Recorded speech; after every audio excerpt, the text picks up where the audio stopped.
So hello and good evening, everybody. And on behalf of SigTuple, I extended a very warm welcome to everyone present here today. As you can see, our topic, it's an adventurous roller coaster ride. And the name of the topic is Relics and Defenders. We'll be talking about two major cells, which is retics as well as the white blood cells. So retics and white knights and the battle and how they actually overcome the different kinds of clinical disorders that we see in the bloodstream. And who better than Dr. Priya Murthy, who is with us here today. Very warm welcome to you, Dr. Priya, for joining us and enlightening us on this very wonderful topic. As you know, Dr. Priya is the head of Sparsh Hospital, Bangalore, and also the head of blood bank operations. And with over 21 years of experience, she's here to tell us this wonderful topic of retics and white blood cells. We hope to keep this topic engaging and interactive. We welcome your questions as well as your feedback at the end of the session or at any point of time. And we hope you enjoyed the session today. So without any further ado, over to you, Dr. Priya. Good evening. Thank you all for joining in. And I must acknowledge Renu's effort in making this topic when I told her that we need to discuss reticulocytes because in the previous session we could not complete reticulocytes as part of anemia discussions. And we also could begin with white blood cells. She came up with this wonderful topic, and I think it is really Renu is one of the most creative people I've come across. Thank you, Renu, and let's begin today's session. So today I'll be discussing about reticulocytes. Uh, Now, what are relics and defenders for people who are not aware? Relics are, usually rare artifacts with usually, some kind of powers and in folklore, these white knights are the ones who are protecting these relics. So this is what you see in the first slide. Now, in the next few minutes, we will be discussing a little bit about reticulocytes because they constitute an important part of anemia discussion. And we will then go on to talk about WBCs, how we evaluate the morphology of all the various white cells in the peripheral smears. And I will also touch upon some of the WBC parameters that are available in high-end analyzers and how to interpret them. Because many of us are exposed to high-end hematology analyzers and they give us a lot of information. How we can utilize that in clinical practice is also what I'm going to touch upon. And in this session, I'll be talking about only the benign or rather infective conditions associated with WBCs. The malignancies will be dealt with in another topic. So if we have to recap what happened in the previous session, we discussed how RBCs look, why do they look like the way they do, and what was the science behind their appearance. We also discussed their appearance in relation with the hematology analyzer findings, some of the features missed on cell counters, which we could pick up on a detailed peripheral smear evaluation. We classified anemias into microcytic, macrocytic, and normocytic anemias. We also saw what poikilocytosis means and what were the causes of poikilocytosis. So, in all these, we also learned that anemia understanding RBC morphology is very important to recommend to the clinician what further tests to order in order to arrive at the right diagnosis. So we saw anemia was because of either reduced production of red blood cells or that they could not survive in the peripheral circulation and they were destroyed much earlier than their life cycle. So the key test to detect this is the reticulocyte count. I'm sure all of you are aware of reticulocyte counts. You must be doing them regularly. What we will talk in the next 10 minutes is how we do a manual reticulocyte count And what are the implications to do a reticulocyte count? Modern high-end analyzers also give us automated reticulocyte count, but there are institutes where adding a reticulocyte count on the analyzer means an increased cost. So we may have to end up doing manual reticulocyte count until we have a huge volume on our analyzer, so that we can incorporate that. There is an additional reagent we have to add to get the reticulocyte count. So reticulocyte counts are basically immature RBCs.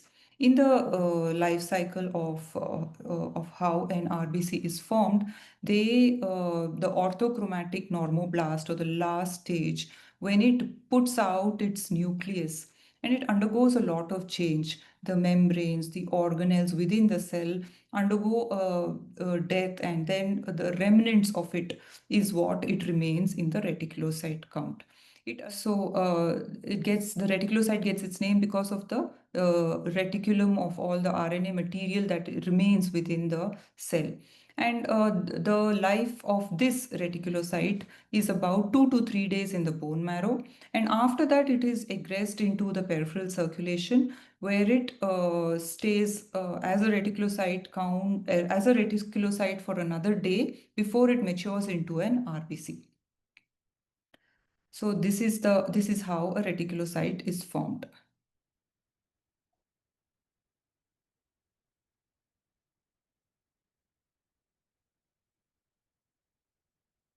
Okay, so they are basically, definition is young premature non-nucleated red blood cells, and they are identified with the help of supravital staining, which are of various types, like new methylene blue, brilliant crescile blue, pure azure blue, and which actually, what is supravital staining is they stay in the live cells, and this precipitates the RNA and organelles, forming a filamentous network of reticulum.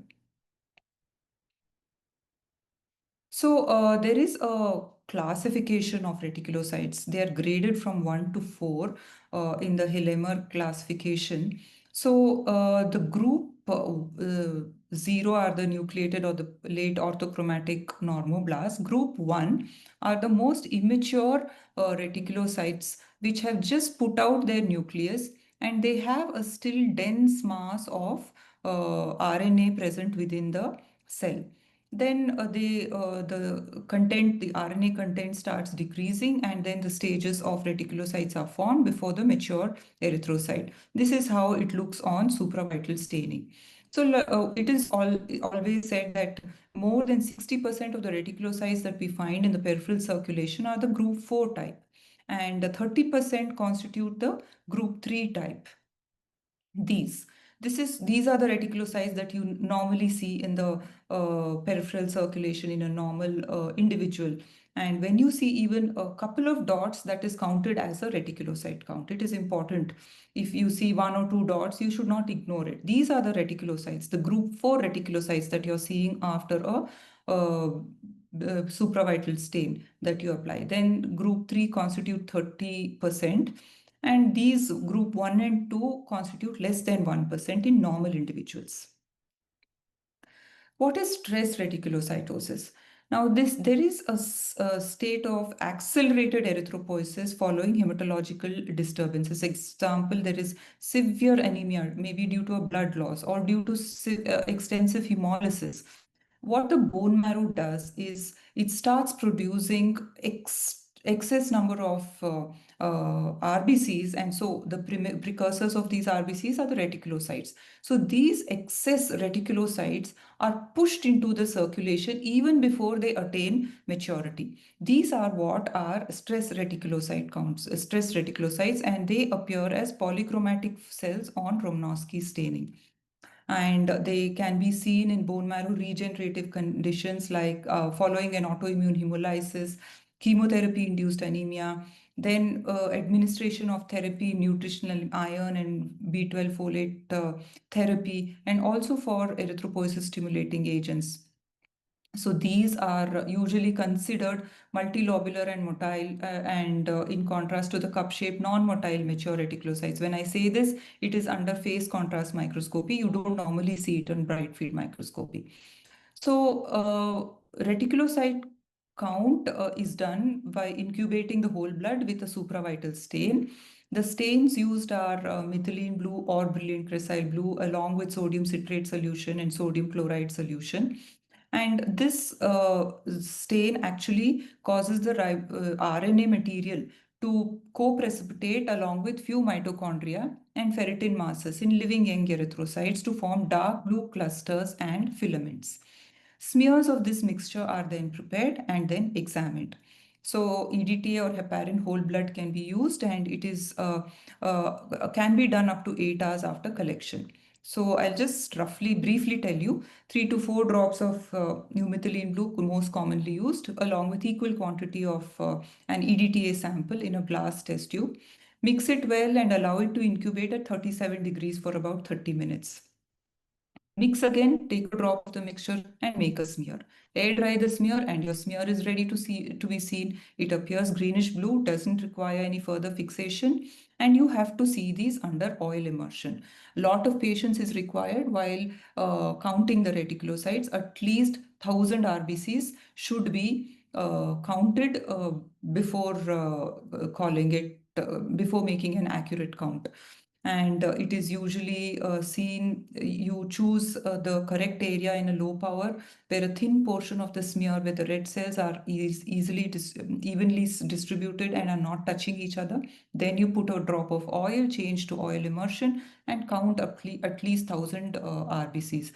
Differential cell counter, the manual one, can be used to count these, and it's a very useful way that rather you will see that you will do more accurate counts using this counter rather than just visualizing and saying, okay, there are so many RBCs and there are so many reticulocytes. This is much easier. And then you calculate the number of reticulocytes per 100 RBCs. Suppose you get 20 reticulocytes for 1000 RBCs, then it would be a percentage of 2% reticulocytes. Miller's disc is also used where a small hole is made in a disc and it is fixed onto your objective. And that reduces your area, the field of vision, and you can count more easily. So one important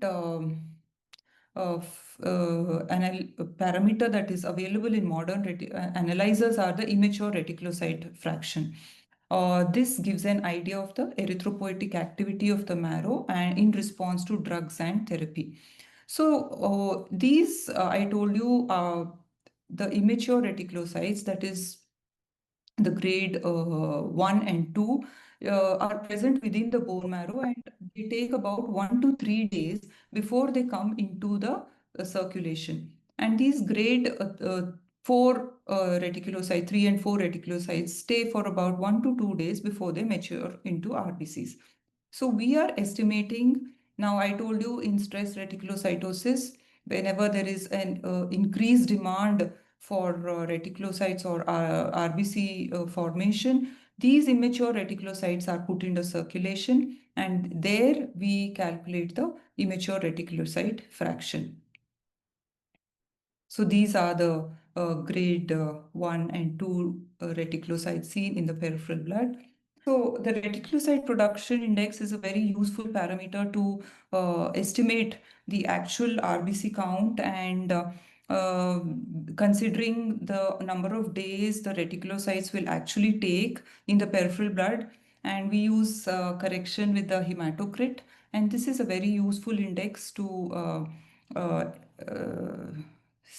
to see the actual reticulocyte response following any therapy.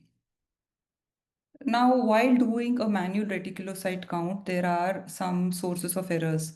The erythrocytes may appear refractile, and there may be some deposits on the slide which can mask these reticulocytes. So filtration of the stain is very much essential from time to time.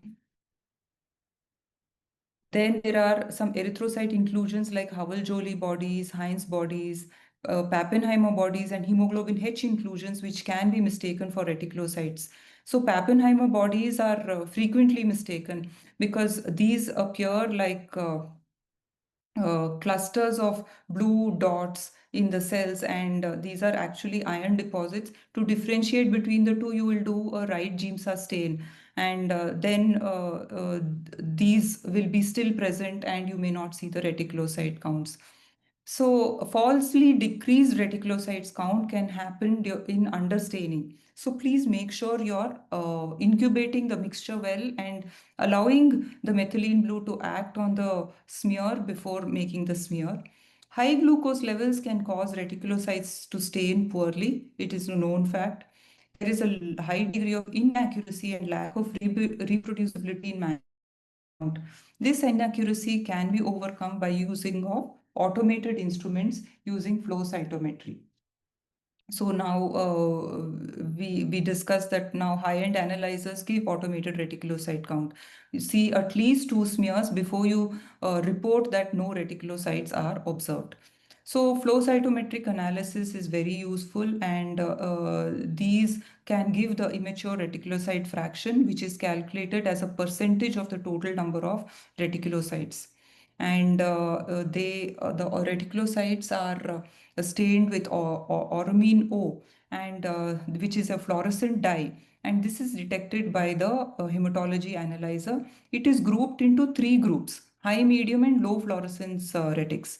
So the low fluorescence retics are the group 4 reticulocytes, or the mature reticulocytes, just before the RBCs are formed. But the group 1 to 3 reticulocytes are the medium fluorescence reticulocytes and the high fluorescence reticulocytes.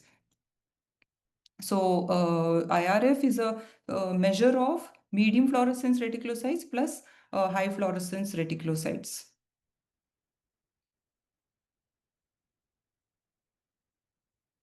So this is how a printout will look, and you'll get an automated reticulocyte count with an IRF and the low frequency and high frequency reticulocyte percentage. Normally, the low frequency reticulocytes are 90 to 99%, and the medium and high fluorescence are lower in number.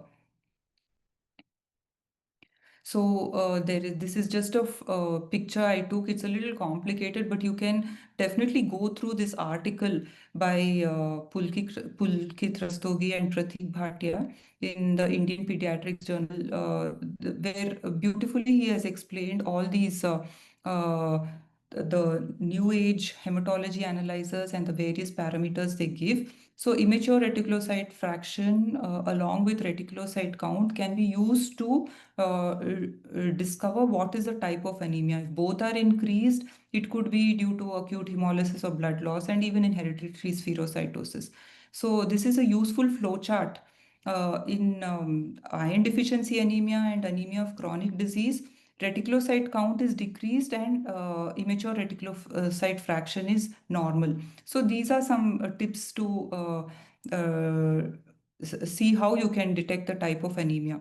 So immature reticulocyte fraction, or IRF, has a number of other uses, including to see the response to iron and vitamin B12 therapy, recovery following a bone marrow transplant, blood transfusion assessment in anemic patients, in guiding stem cells harvest in autologous peripheral blood stem cells transplant, and also a number of other conditions. So reticulocyte count is a very important diagnostic tool, and it is a good indicator of bone marrow activity because it represents recent production. It is used to differentiate anemias caused by bone marrow failures. So if there is a bone marrow failure, reticulocyte count will be low. If the bone marrow is functioning properly, and then your reticulocyte count will increase. And you can also use it to check effectiveness of treatment in pernicious anemia and folate and iron deficiency. So low reticulocyte count may mean that you need to do a bone marrow biopsy to see why there is anemia. So reticulocytosis can happen in acute blood loss or hemorrhage, acute hemolytic anemia, hemoglobinopathies, and post-anemia therapy. Reticulocytopenia, where reticulocyte count is less than 0.5%, is seen in aplastic anemia, bone marrow infiltrates, bone marrow suppression. So these are the conditions where you will be doing a bone marrow biopsy to see why to understand the reason for anemia. Now, this is how the reticulocyte count looks, and if you have to identify them on the peripheral smears, they appear polychromatophilic. You can compare it with the normal mature RBCs. They have a bluish tinge to them and they are polychromatophilic. So, what are the other things? Can you see these other things we discussed in the previous session? The Heinz bodies in glucose 6 phosphate deficiency, G6PD deficiency. We can pick up these as well when we do a reticulocyte count. And your alpha thalassemia, the precipitates of beta globulin. So, these also can be picked up in HBH disease. Coming to white blood cells. So the white blood cells are our defenders and they form an important part of the immune system. They participate in both innate and humoral response, and we know they can be classified into granulocytes and agranulocytes. Granulocytes are the group of white blood cells. They have specific granules in them which have specific functions, and also they have which are unique to each cell's function. The morphology of the nucleus and size are all different. Agranulocytes do not have any granules and they constitute lymphocytes and monocytes. Monocytes are, the cells of the monocyte macrophage MPS system, and they include macrophages, osteoclasts, and microglial cells in the connective tissue and the organs. So these are some of the functions. You will not be able to pick it up on your hematology analyzers, and will have to be seen in your peripheral smears, the band forms, the large granular lymphocytes, toxic granules, and any qualitative defects in any of these in your cells, like the hypersegmented neutrophils. One thing you have to keep in mind while seeing the WBC count: modern hematology analyzers will give you nucleated red cells, but the old analyzers will add these to the white cell count. And when you examine the peripheral smear, you will have to apply a correction factor for counting these total white cell count by removing the NRBCs. If you find more than 10 NRBCs, you need to apply a correction. So that is uncorrected WBC into 100 divided by number of RBCs per 100 WBCs plus 100. So in cases of hemolytic anemia and leukoerythroblastic picture, this will modify the total white cell count on your analyzer, and this has to be verified. So when you look at a peripheral smear, you're going to look at the distribution. The white blood cells are bigger, heavier, and they're pushed to the edge of the smear. But you have to make sure your technicians are trained well to make the smears well, so that there is a uniform distribution. And you will correlate with the count available on the hematology analyzer with what is seen on the peripheral smear. You will look for any penias or philias by looking at the absolute count, morphologic abnormality, and also any abnormal cells. So let's go to the neutrophils. Neutrophils constitute about 60 to 70% of the white cell count. They have segmented nuclei, have 2 to 5 lobes. Cytoplasm has fine purple granules, and they stain positive for myeloperoxidase.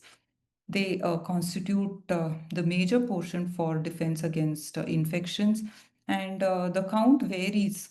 So in the newborns, the count of the neutrophils is lower, and the normal adult value is attained by about 4 to 8 years. So we will talk about both the qualitative and the quantitative defects of neutrophils. In the qualitative neutrophilic defects, there are a lot of inherited conditions like Alder-Riley anomaly, Chidak-Higashi syndrome, May-Heglin anomaly, CGD, myeloperoxidase deficiency, leukocyte adhesion deficiency. They have certain morphologic findings. We'll try to look at some of them, and always take the clinical history. You will not be able to make a straightforward diagnosis of an inherited qualitative neutrophil defect, but then these can be suggested and further confirmatory tests can be done. So when you look at a neutrophil, you will look at the cytoplasm and you will look at the nucleus. Now the cytoplasm, it has primary granules. So the primary granules are non-specific granules, and as they mature, as the cell matures, it loses its basophilia. So, but in toxic conditions or infective conditions, the secondary granules which produce and release the cytokines, they mask the base of they cause the primary granules to retain their basophilia, and because of lack of maturation, and these granules become prominent, and this is what we call as toxic granules. And in addition, in bacterial infections, there's a lot of phagocytic activity, and these cytoplasmic vacuolations you can come across, which represent the phagocytosis. They together, this cytoplasmic vacuolation, toxic granules, plus Dole bodies we'll see shortly, they're all diagnostic of septicemia, and these are some things that you will have to report when you see your peripheral smear. Gives a lot of information to the clinician. Now, the neutrophils, I said, we discussed that they have 2 to 5 lobes, but there can be abnormalities in the number of lobes. They can be hypolobulated, or where the number of lobes are less than the recommended type, or they can be hypersegmented. So, this hypolobulated anomaly is Pelger-Hue anomaly, very common one, and it can be both hereditary and acquired. So it is important to identify these neutrophils with hypolobulation. Pelger-Hue anomaly, where two lobes of nucleus are connected with a thin strand of RNA. So this should not be mistaken for the band forms or the metamyelocytes, and it is important to report these. The Pelcher-Hue anomaly, the inherited type, the neutrophil, it is present, it is inherited in an autosomal dominant fashion and is present in about 1 in 5,000 individuals. But although they are hypolobulated, they retain their functions. You will see that the granules in the cytoplasm are all normally stained. Their functionality remains. So they are able to put up a fight against the bacteria and all of that. How you will differentiate between acquired and inherited, I will tell you shortly. Here, the nuclear chromatin is coarse and mature, and cytoplasm is devoid of any toxic changes. Now, pseudo-Pelger-Hue anomaly can occur in a number of other conditions where morphologically abnormal neutrophils have two thin lobes joined by a thin bridge, similar to that. And there can be even unilobed neutrophils. But these are seen mostly in reactive conditions in association with neoplasms like myelodysplastic syndromes, and also after valproate and mycophenolate therapy. So it is important to distinguish and identify this. How do you differentiate between acquired and inherited form is acquired in if you find more than 50% Pelger-Hue cells, mostly it is an inherited form. Look at the cytoplasmic granules, they will be normal. But in these acquired forms, there will be a fewer number of Pelger-Hue cells, maybe about 5 to 10 or up to 15%. But you will find toxic granules, you will find a left shift of neutrophils, and also you will find changes like anemia and thrombocytopenia associated with it. So those are the conditions where you will diagnose a pseudo-Pelger-Hue anomaly. Now, leukocyte vacuolation or the Chanarin-Dorfman syndrome is a multi-system inherited metabolic disorder. It is associated with congenital ichthyosis, and there is accumulation of lipid droplets within the neutrophils. Not only within the neutrophils, these lipid droplets are also found in other organs like skin, muscle, the central nervous system, and also the liver. It can be the in the neutrophils, you can do an oil redo and pick up these, stain these vacuoles. The fat can be stained. So this is a multi-system disorder and is also associated with a skin condition called ichthyosis. These are useful features you can identify in peripheral smears. Now, death crystals, they are blue-green inclusions seen in association with hepatic failure. When you can identify these crystals in a patient who is admitted in ICU with septicemia, you can, and usually it is seen in end-stage liver disease, you can be sure that this patient is not going to survive. It carries a very poor prognosis, and usually the patient succumbs to the infection in a day or two. Now, bilirubin crystals are seen mostly in neonates and children, and they are associated with marked hyperbilirubinemia. They are mostly seen in septicemia compared to the hemolytic disease of the newborn, and can be picked up easily on EDTA samples as well. Now, Dole bodies, what I already told you, is a very important indicator of septicemia, and when present along with the toxic vacuolation and granules, it carries a poor prognosis. So this is composed of endoplasmic reticulum, and it is seen in association with also infections, burns, and also chemotherapy, patients receiving chemotherapy. The Dole bodies are usually one or two light blue bodies seen adjacent to the nucleus.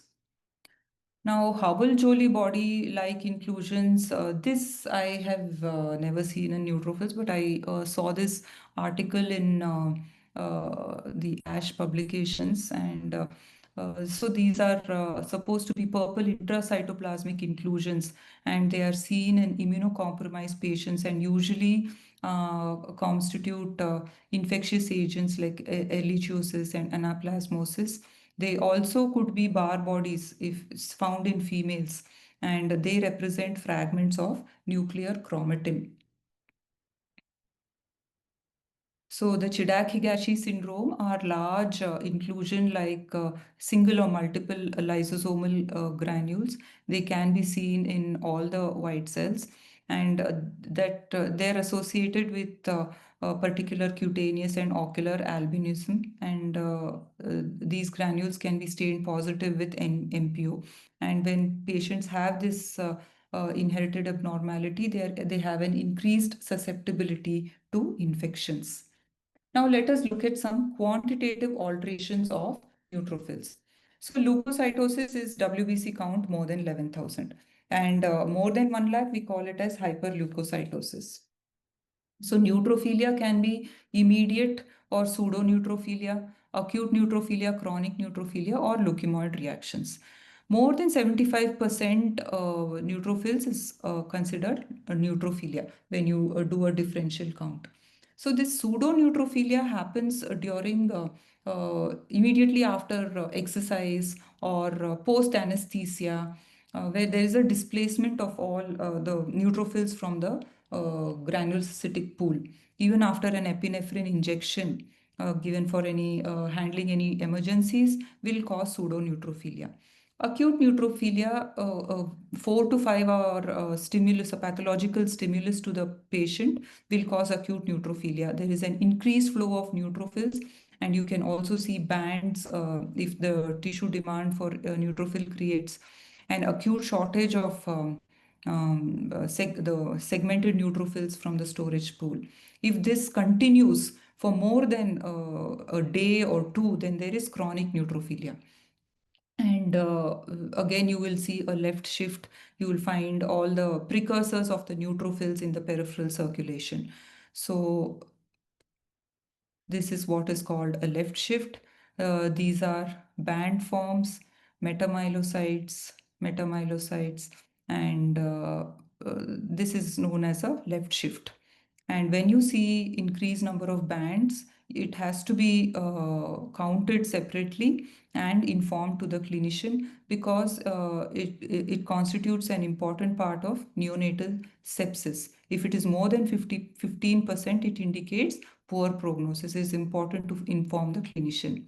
Now, neutrophilic leukemoid reaction can be seen when the total leukocyte count usually crosses 50,000, and there are many circulating immature leukocyte precursors.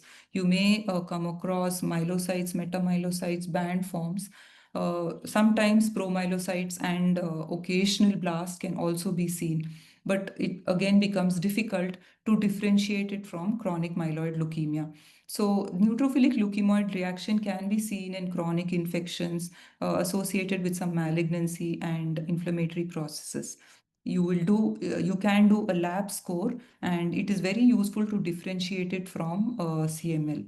I will just show you in another slide. Now, bandemia is a left shift where there are large number of bands present in the peripheral. These are the bands present. These are the mature neutrophils. These are the bands. And if you see a large number of them, usually seen post-infections in malignancies and following GCSF therapy also, it is important to document these and inform the clinician. Lab score is very useful to differentiate between the various conditions of neutrophilia. Once you do a lab score, you grade the neutrophils based on the intensity of staining, 0 to 4. Now, 0 is no stain. This is 0. And this could be a strong stain of 3 or 4. So you count 100 neutrophils and you assign one, each neutrophil you will assign one number. And totally you will add up the number of the total number of points you got from counting 100 neutrophils, and if it is above 185, then you call it an increased lab score. So it is very useful to differentiate between neutrophilic leukemioid reaction, CML, and chronic neutrophilic leukemia. So in a neutrophilic leukemioid reaction, we will discuss this little in another session where we will be talking about malignant conditions of WBCs. But just to give you context to how you can differentiate between benign condition from the malignant, a lab score is very useful, and you will add cytogenetics, and CML will show you a classical Philadelphia chromosome, where CNL will show you a CSF3R mutation. This is a very useful chart to differentiate between the three conditions. So you will find abnormal neutrophils like hypersegmentation, hyposegmentation, and ring neutrophils in myelodysplastic syndrome as well. Neutropenia is a condition where the neutrophil count, absolute neutrophil count, is less than 1,500 cells. And agranulocytosis you call when it is less than 500 cells, the absolute neutrophilic count. So number of conditions like congenital neutropenia, cyclic neutropenia, and it can happen in rheumatologic conditions, in response to medications, infections, malignancy. It can also be seen in nutritional deficiency, or B12 deficiency can cause severe neutropenia. Okay. And it can be seen in bone marrow failure states also, like aplastic anemia, Fanconi anemias, and PNH, which are all the stem cell disorders. So that is with neutrophils. Let's go on to eosinophils. Eosinophils constitute 1 to 4%.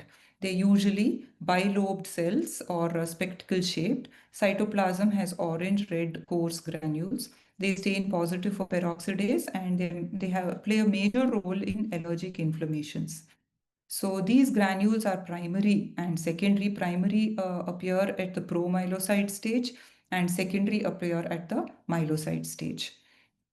Primary eosinophilia can be seen in number of conditions, including CML and chronic eosinophilic leukemia. It can also be seen in association with AML. But we have to, before diagnosing primary eosinophilia, we have to rule out all the reactive conditions of eosinophilia, including allergic conditions, skin conditions, parasitic infections, and other miscellaneous conditions like tropical eosinophilia, eosinophilic granuloma, Hodgkin disease, etc. So, idiopathic hypereosinophilic syndrome is a condition where the absolute eosinophil count exceeds 1,500 cells for at least 6 months. you have to rule out reactive eosinophilia. And all the symptoms are due to the liberation of these eosinophilic granules within the organs as well as in the peripheral circulation. A number of symptoms because of that, and monitoring is essential. Chronic eosinophilic leukemia is a clonal proliferation, and this is confirmed by molecular studies. So, the reactive conditions are due to parasitic infections, allergies, and skin conditions. Nuclear hypersegmentation and also of neutrophils and can occur in hydroxyurea,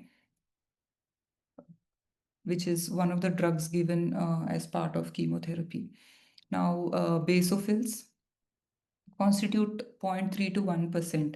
If you see more number, then it is not something you have to, there is something more sinister lying there. So you have to evaluate the smear in much more detail.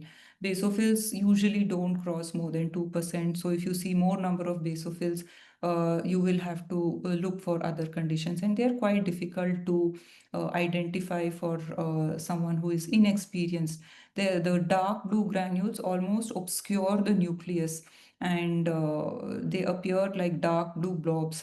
It can be confused for a staining artifact. So you will learn to identify these cells more and more you see it. And when they are degranulated, they can look like a toxic granule in a neutrophil. So the more and more you see it, you will be able to pick them up. Now, most modern analyzers do pick up basophil count quite accurately, as far as my experience goes, and they can be seen in chronic myeloid leukemia, polycythemia vera, can also be seen in benign conditions like ulcerative colitis and myxedema. Increased numbers of basophils are seen in mastocytosis. Now, coming to lymphocytes. Lymphocytes are the agranular WBCs, and they are of two types, the small lymphocyte and the large granular lymphocyte. The small lymphocyte is about 7 to 9 micron in size. It is slightly larger than an RBC. The nucleus is almost the size of an RBC with a small rim of cytoplasm. The large granular lymphocyte has more abundant cytoplasm. It has few eosinophilic granules, and they usually constitute a mixture of NK cells and the cytotoxic T cells. If you we will learn in the next session, these are CD8 positive cells, and they usually have a round or oval, a slightly indented nucleus. And you should get used to identifying these large granular lymphocytes.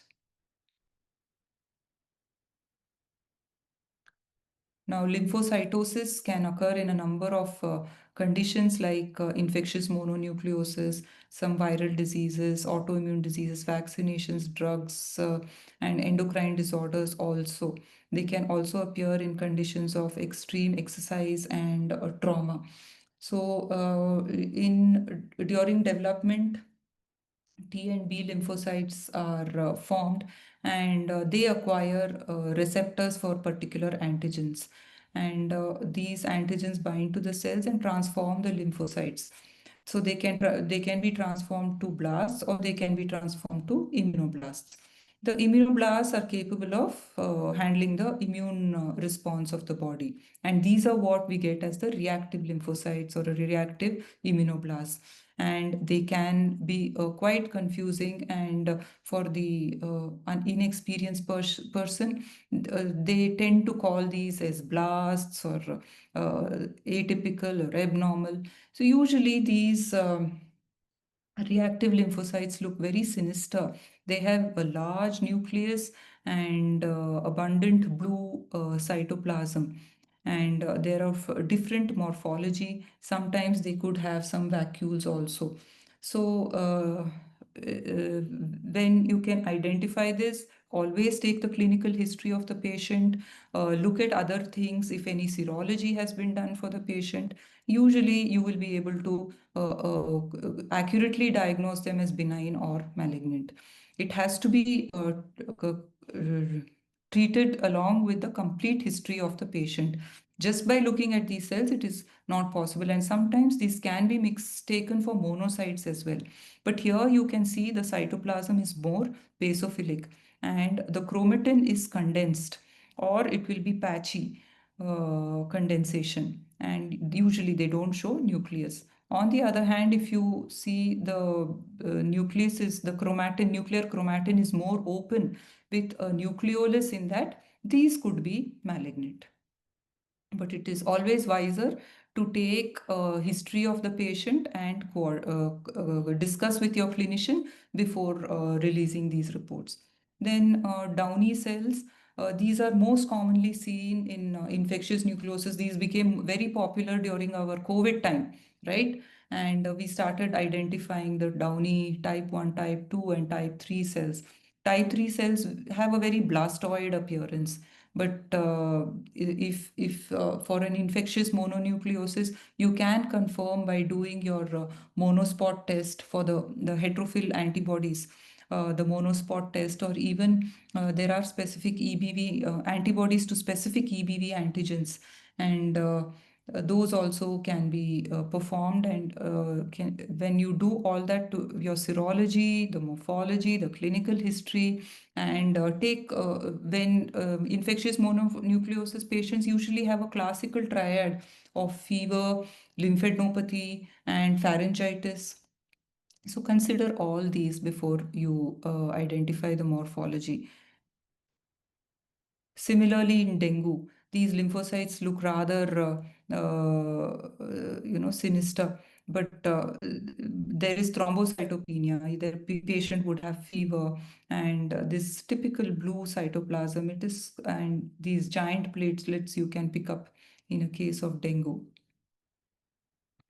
Now, large granular lymphocytes also appear, they usually lower in percentage, and in your automated cell counter, they can be picked up or they can be added to your monocyte count. So, the monocyte count appears abnormally high, and when you look at a smear, if you see these lymphocytes with granular cytoplasm, you have to do a manual differential count and put them in the lymphocyte bucket.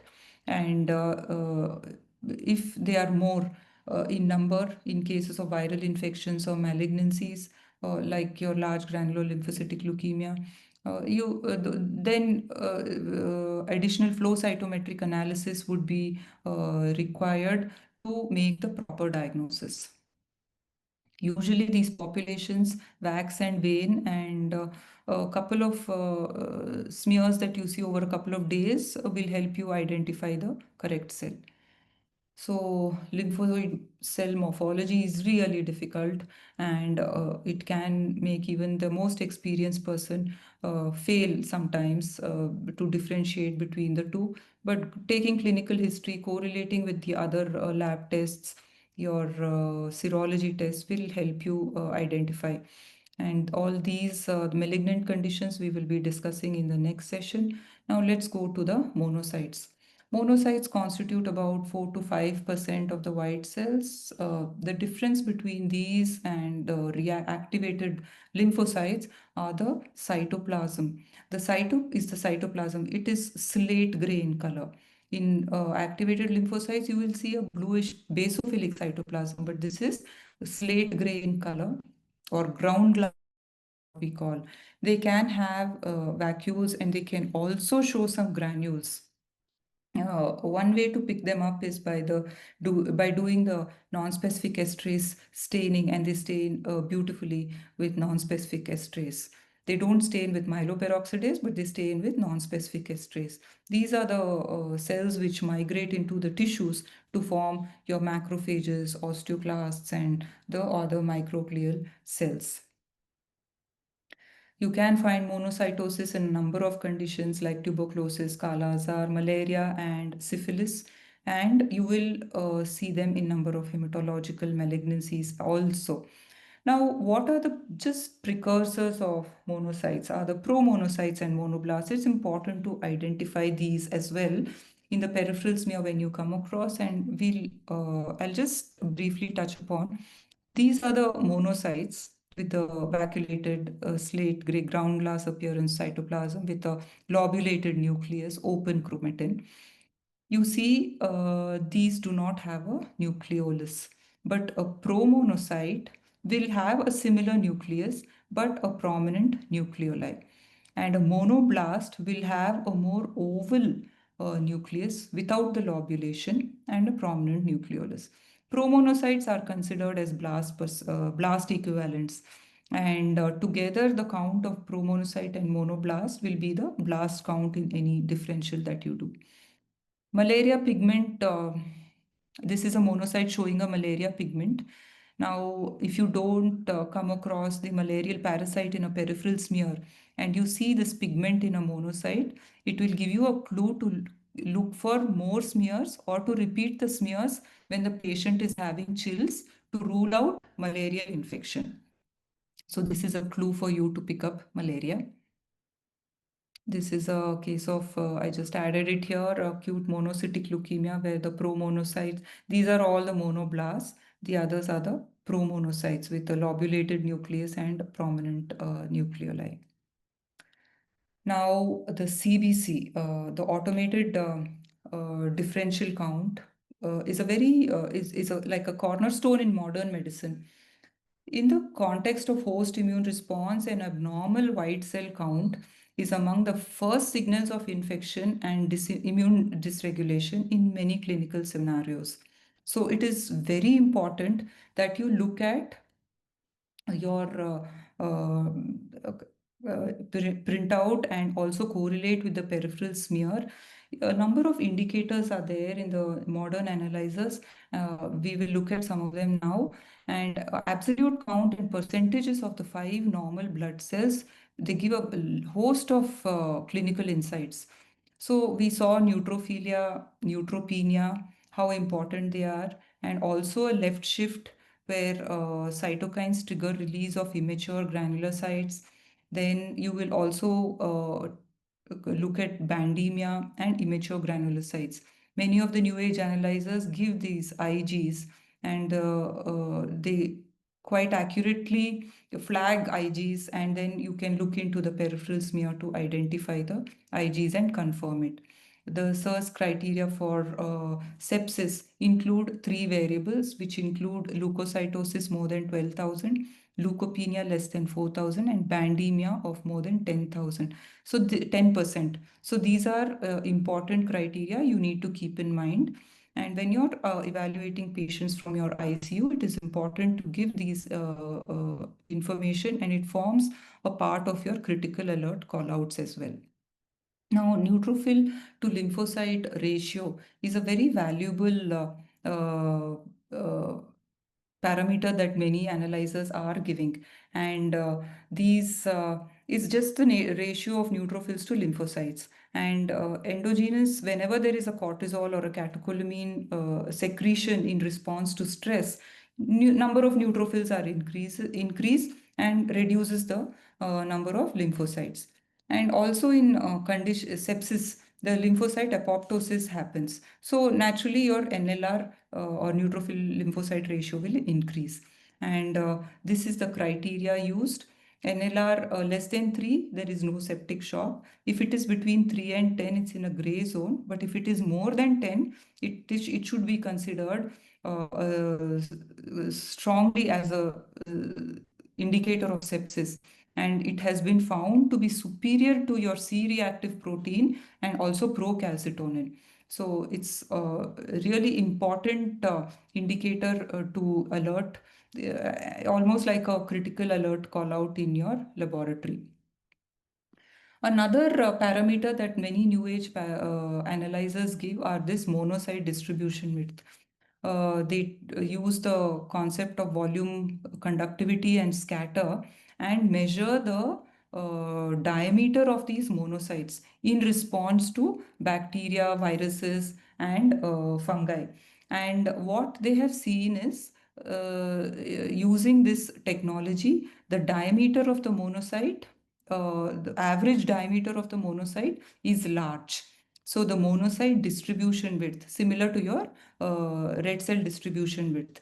And if it is more than 20, it means it is indicative of sepsis. If it is less than 20, it does not rule out sepsis within 12 hours, but it can be repeated.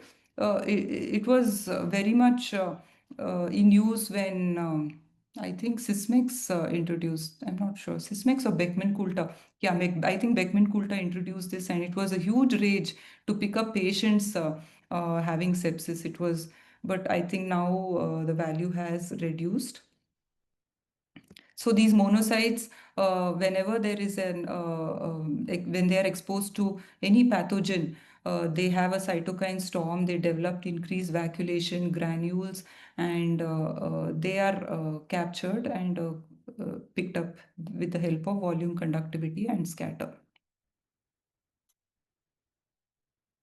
Okay, we talked about immature granulocytes, which are also flagged and many of our analyzers also flag atypical or immature lymphocytes, and this prompts us to make smears and examine the smears. So this in this bucket, all the lymphocytes of viral infections, lymphoma cells, small blasts, all will be there. Now, coming to the end of the talk, so WBC morphology can help in diagnosing various diseases, infections, inflammatory conditions, hematological malignancies. I told you how we can use them for a prognostication of the disease severity, then also monitoring of these patients. So WBCs all have age specific reference ranges, which most of your textbooks like Daisy Lewis, all of those will give you. And they have to be interpreted in on those lines. And they also change with newborn infants and adults, and some changes happen in pregnancy as well. So with that, I come to the end of this talk and I'm open to questions.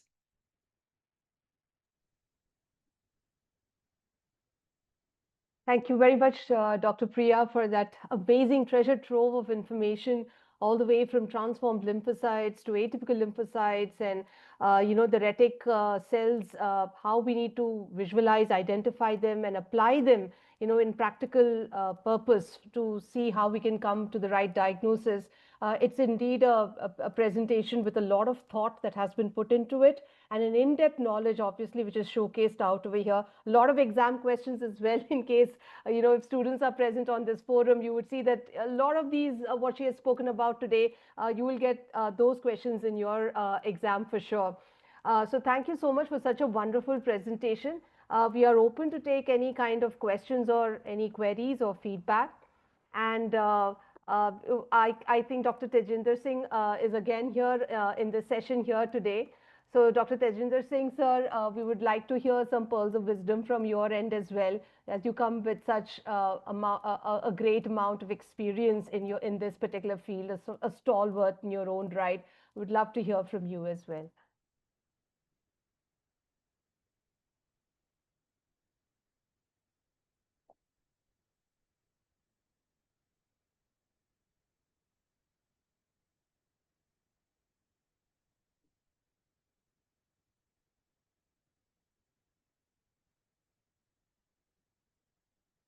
We're getting some comments in the chat box by Satish.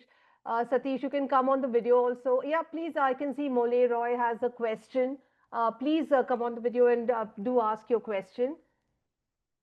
So it's mentioned that you told in your slide, equal proportion of supravital stain and blood is required. Doesn't the proportion depend on the degree of the anemia? That's Exactly. Roy's question. Maybe you can elaborate on that, Dr. Priya. Yes, you in anemic patients, you have to add double the quantity of blood compared to the stain. So yes, you're right in that.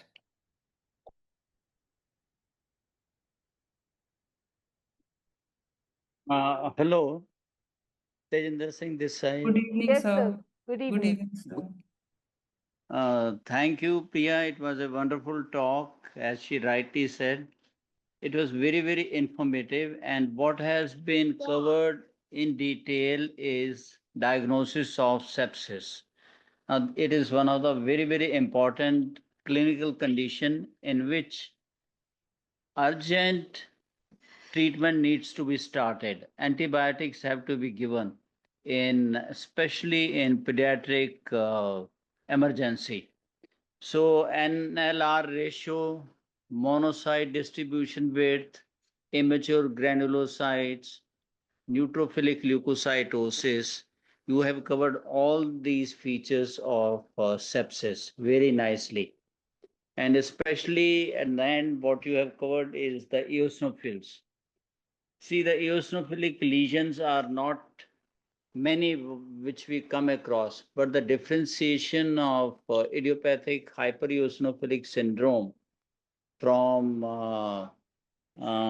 this chronic eosinophilic leukemia is very, very important because in one condition we are not treating it as malignancy.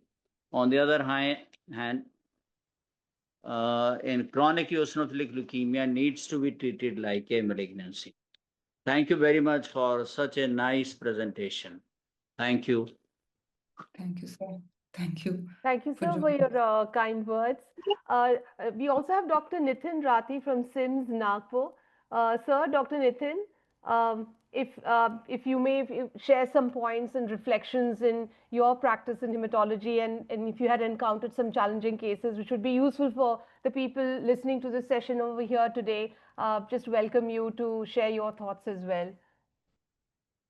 First of all, thanks a lot to Dr. Priya for such a wonderful presentation.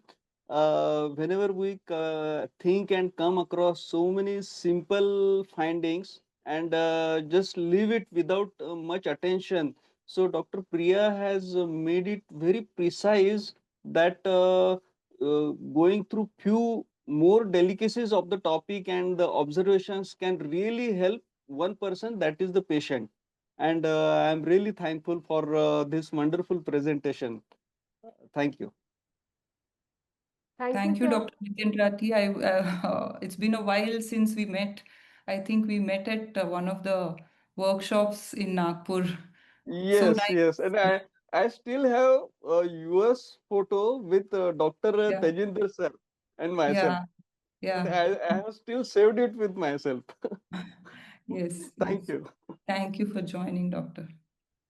Thank you so much, Dr. Rathi. And it's indeed so great. It's a small world, you know, as pathologists, I always feel the fraternity that we belong to. It's a very small fraternity, and we all know each other. And over a period of time, there is more of the pathologists joining forums like this and exchanging ideas, thoughts. And I think that's so encouraging. And it's very informative and takes the whole scientific discussion to a very different level, and not to mention the warmth and camaraderie that also goes along with it, you know, with every one of us. So thank you so much, sir, for those for the lovely inputs that came from your side as well. Is there anybody else who would like to share any kind of thought with us today? We'd be very happy to hear.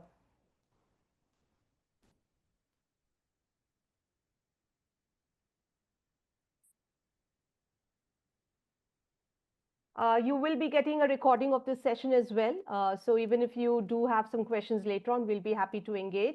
You could always email it to us. Yes. Oh, First yes, of all, Dr. I Nair, please. would like Welcome. to Good evening. congratulate Dr. Priya Murthy for a wonderful presentation. I think she covered from the basics to the clinical aspects in a wonderful manner. Excellent, compilation of slides from different cases, etc. I just wanted to know one thing, whether bandemia is a term which has been accepted, or is it something new? I mean, we know the term is for immature neutrophils, but do we use this term bandemia? We can use the term bandemia when Yes. it is more than 10%. The number of Okay. band forms are more. Okay. It does not encompass the metamyelocytes and myelocytes, but if there are increased number of the band forms, you can report a Okay. bandemia. Okay. Thank you. That was a new term for me. And the monocyte width that you are mentioning, it's a new parameter being assessed now. Yeah, but it came and it has gone, sir. I mean, Okay. initially when it came with Beckman Coulter, but now the use is not, they don't find it as useful. They brought it to as a marker for sepsis. So Okay. monocyte, the volume of the monocyte increases, and they use their VCS technology to identify the range of monocyte sizes. So that Right, they thought was a very useful parameter in sepsis, but later Okay. it has not picked up the momentum that they Okay. imagined it to be. Okay. Thank you very much. Thanks for the clarification. Thank you, Thank sir. you, so much. Dr. Vin. Thank you. Thank you so much, Dr. Nair. For Thank you. everybody, Thank Dr. you. Nair was the HOD of River Hospital, Pondicherry, the huge veterinary hospital, and has an immense amount of work in the vet space.